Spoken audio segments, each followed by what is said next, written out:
Läksime mõisa mõtsa veerde olla-lii, lalla-lii. Läksime mõisa mõtsa veerde olla-lii, lalla-lii. Nakkas sammas vallutama olla-lii, lalla-lii. We are at a very key moment in history.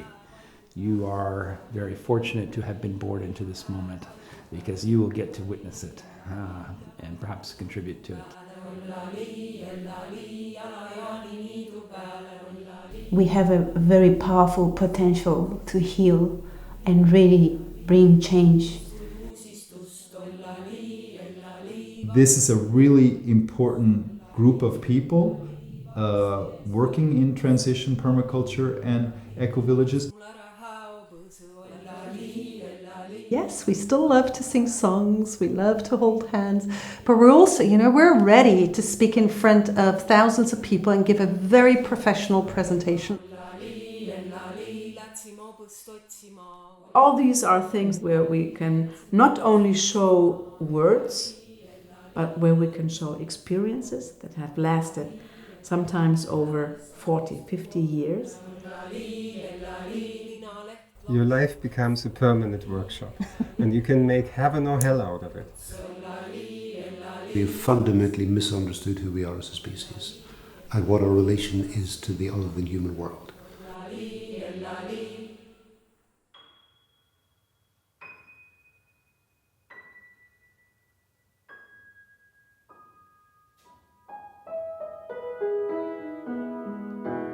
There is one impulse behind the Eco-Village movement, or you could see it as one impulse, and it has so many different expressions. And the impulse is to move from a destructive lifestyle to a regenerative lifestyle. It's to re-own or discover, possibly for the first time, the creative power that we have as human beings, which we can use in collectively stupid or collectively wise ways. It is about waking up as individuals, but in such a way that we inspire each other.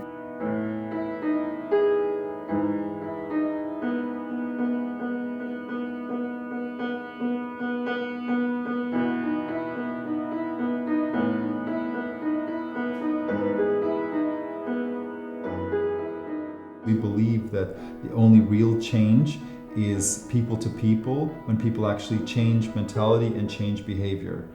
That the people that are really making it happen are the people involved in community-led action, where local initiatives of people are changing the way they're living. If just 5% of Europeans lived as people in these sustainable communities, that we'd actually be meeting more than 85% of the European targets on climate change.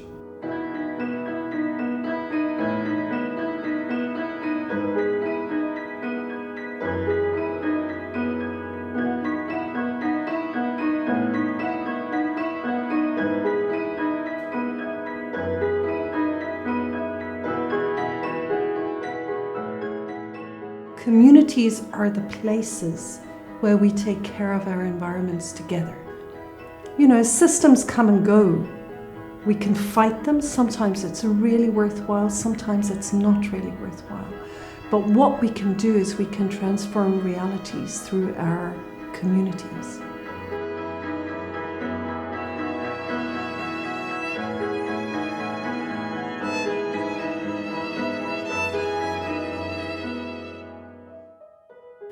The Global Eco-Village Network is one of those organizations, networks, movements of people. We are a emergent energy of youth, and at the same time we are trying to be guided by very ancient wisdom.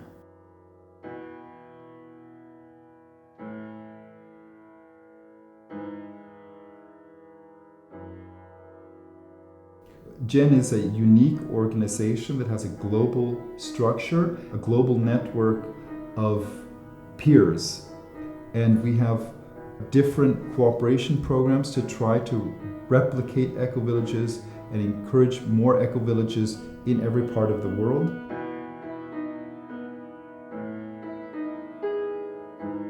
We have agreements, memorandums of understanding between the Global Eco-Village Network and a dozen countries, 6 or 8 countries just in Africa. We have a memorandum of understanding with China. China is now wanting to have 100 new eco-villages in 5 years, and they're spending the money to make it happen. India, Canada, other parts of the Commonwealth of Nations. And so in the past 5 years, we have the government of Senegal creating a department within its ministries for eco-villages. And they have ambitious goals of 10,000 or 12,000 eco-villages in Senegal. As GEN, the Global Eco-Village Network, we're often present at UN conferences, the climate conferences, speaking to ministers, speaking to governments, and gaining an amazing amount of support. We've got currently 23 governments in the world who've said, we want to implement an eco-village development program, and please help us do so. And the Global Eco-Village Network needs to grow rapidly to be able to even respond to this interest and curiosity and demand.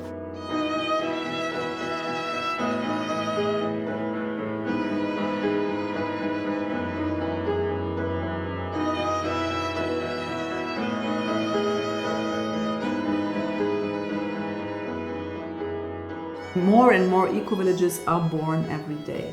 The world is becoming aware that it's really needed.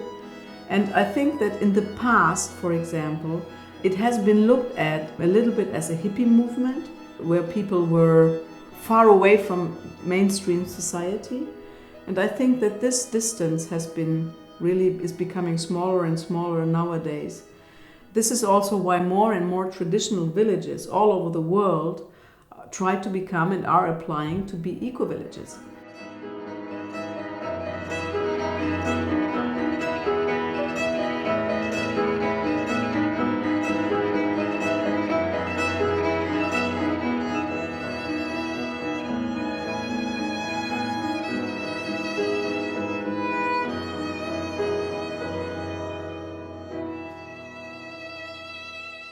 Eco-Village is a community that is designed through participatory processes in all 4 dimensions of the social, cultural, ecology, and economy for a regenerative world.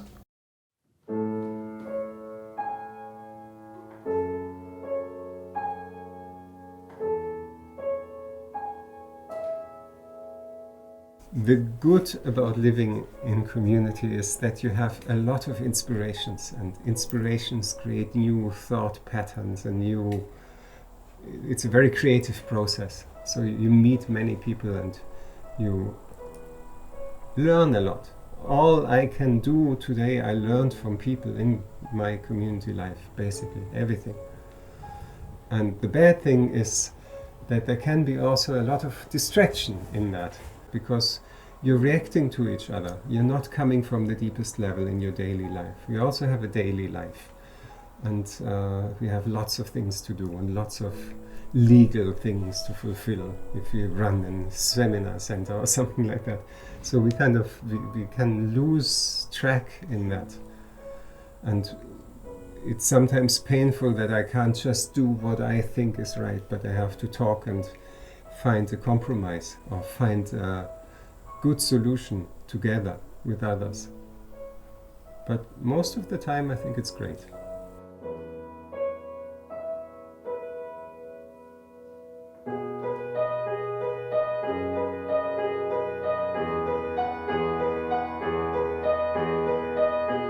One of the most difficult things in the world is living together for the human beings since ever. The first thing to create is a social net where people feel part of something, where people feel that they're useful. It means that people need to be empowered. In eco-villages, people are empowered because everybody is necessary. And this feeling necessary is something that allows people to bring out their best. If something is needed and somebody gets this role, you grow into the role. So that means that you become a leader. And this is really beautiful about it, So you need the group, and you need the group to become very much yourself and to become more strong and to become more a personality.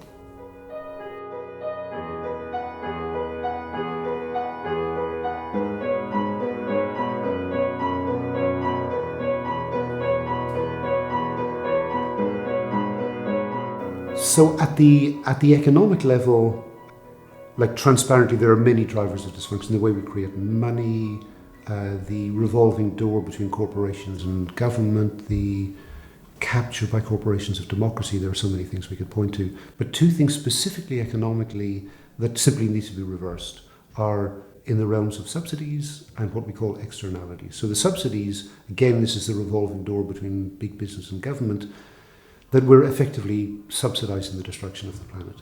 On the other hand is externalities. Externalities means that there are many substantial costs, social and ecological costs of production, industrial production processes that the consumer does not pick up when they go to the supermarket. And these are costs that are being picked up by poor people on the other side of the world, by future generations and by other species. So capitalism has been described as an externalizing machine. Studies have demonstrated that a large chunk of the profits of profitability of capitalism are generated by externalities. So non-negotiable, these have to stop.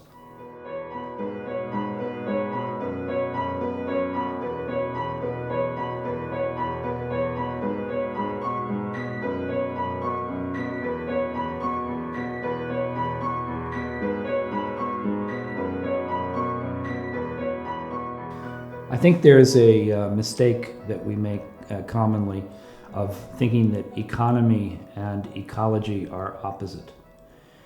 We live in a world which is supplying us with so much free goods every day. And yet we think that there's something that we can throw away or damage or destroy or pollute in ways that there will be damage for the future.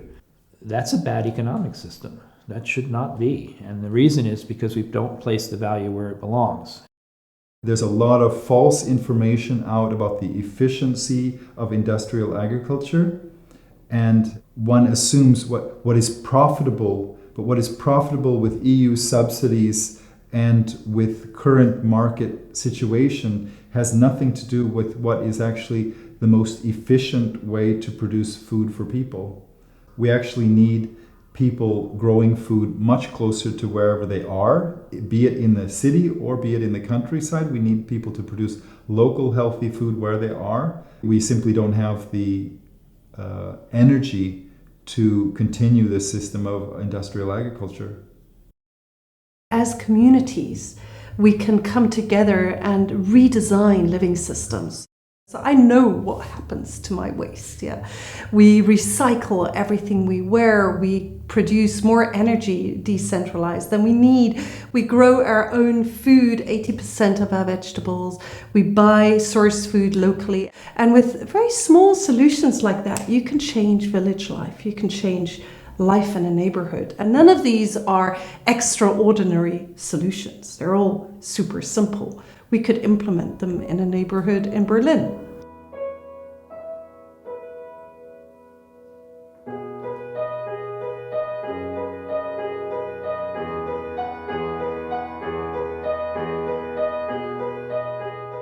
So transformation of consciousness isn't going to be enough, but it is a core fundament of the transition. In other words, if we were to develop all the clever, if we complementary currencies and community banking and peer-to-peer lending and community land trust, these are great, but on their own, without a much deeper shifting of the geological bedrock of our societal thinking, they remain superficial and they don't fundamentally change the relationship. But having an embodied experience of living in a community that is seeking to be sustainable itself, including the human dimension of working with decision-making, conflict resolution, building teams, that without that, we remain clever barbarians.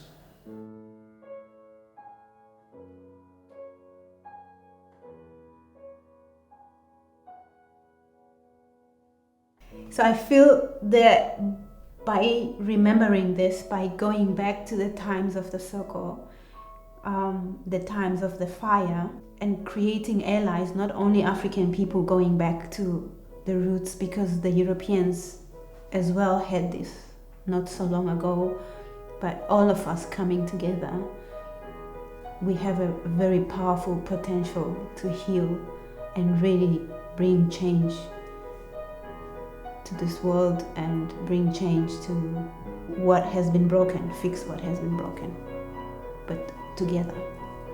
If you don't have the spirituality, you don't have your sense of being as a person, and if you don't have your sense of being as a person, there is no sense of family.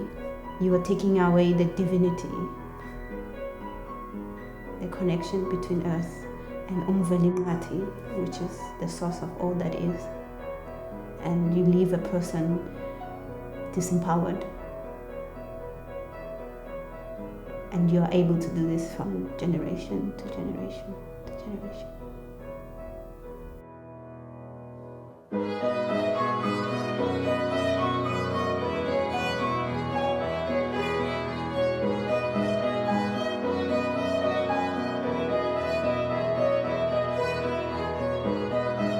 If we just stay in our habits, we're not going to make it. So the consciousness is needed to watch us, watch ourselves, watch our habits. In my interactions, in my relationships, my communicative patterns, which patterns serve, which patterns don't. In the way that I interact with the world, what I eat, what I give, what I take, what serves, what doesn't serve, and change those habits. And that needs kind of a witnessing capacity.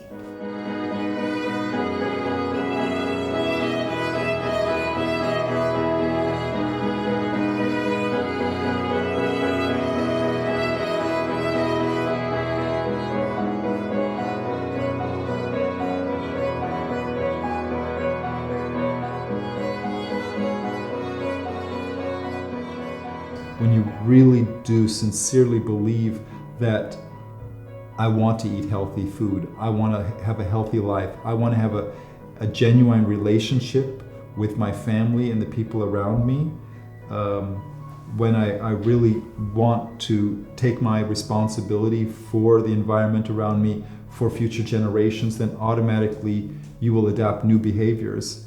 And as such, when the critical mass comes, other people will adopt those behaviors and actually adopt those values. You can create community in big cities. You can create community wherever you are. We need to be involved, 100%. This is our world. This is our planet. This is our community, wherever you live. This is your community, Find out who are those people, Invite the people that you need as an inspiration. Go for it.